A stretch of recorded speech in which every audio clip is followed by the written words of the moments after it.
ఓం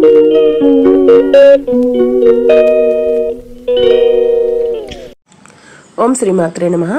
ఈరోజు నేను మీకు మార్నింగ్ చేసుకున్న చపాతీలతో ఈజీగా స్నాక్ ఎలా చేసుకోవాలో చూపిస్తాను. ఆనియన్, క్యారెట్, బెండకాయ, టమాటా, ఇట్లా ఇవన్నీ మనకి ఇష్టం ఉన్న కూరగాయలన్నీ వేసేసుకోవచ్చు. కొంచెం కొంచెంగా వేసుకోవాలి. చపాతీలన్నీ చిన్న చిన్న ముక్కలుగా చేసుకోవాలి. ఇలా బాండి పెట్టుకొని దాంట్లో తాలింపు వేసుకొని కరివేపాకు, కొంచెమే 2 టేబుల్ స్పూన్ ఆయిల్ పడుతుంది,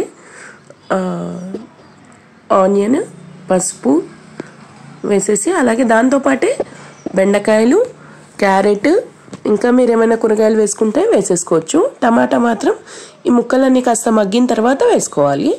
ఇప్పుడు ఇవన్నీ కలిపేసుకొని కాసేపు ఇవన్నీ కొంచెం మెత్తగా మగ్గాలి. మూత పెట్టేసుకొని ఒక 2 మినిట్స్ మగ్గనిద్దాం. తర్వాత టమాటాలు వేసేసుకొని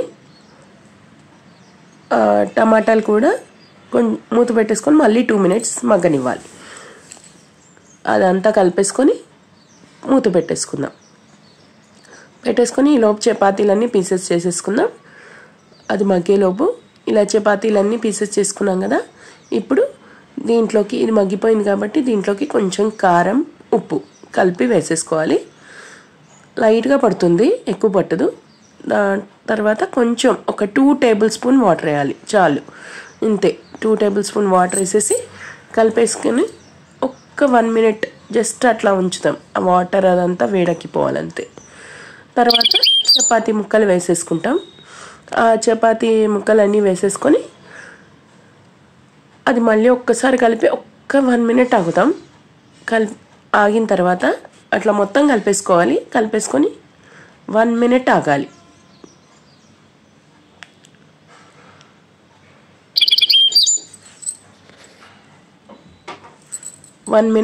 ఇప్పుడు మగ్గిపోయింది కదా. దీంట్లోకి కొత్తిమీర వేసుకుందాం. ఆ పచ్చి కొత్తిమీర వేసేసుకొని దింపేసుకోవడమే. కొత్తిమీర అంతా కొంచెం సన్నగా తరుక్కోవాలి.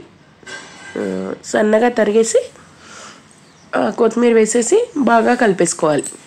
ఇప్పుడు బాగా మంచిగా కలిపేసుకోవచ్చు. ఫస్ట్ వేయగానే అంటే అవంతా ముక్కలంతా చాలా చిదిమిపోతాయి. ఇప్పుడు వాటికి పట్టేస్తాయి కాబట్టి ఇప్పుడు ఇంకా మంచిగా కలిపేసుకోవచ్చు. ఇలా కలిపేసుకొని బౌల్లోకి తీసేసుకొని తినేయడమే. చూసారా ఎంత బాగా వచ్చిందో. ఇదంతా తీసుకొని ఎంత తొందరగా ఖాళీ అయిపోతుందో. Wow wow, super super. Thank you one and all. ఈ వీడియో మీకు నచ్చినట్లయితే సరిత కోటగిరి 1219 ఈ వీడియోకి సబ్స్క్రైబ్ చేసి బెల్ ఐకాన్ ప్రెస్ చేసుకోండి. Thank you one and all.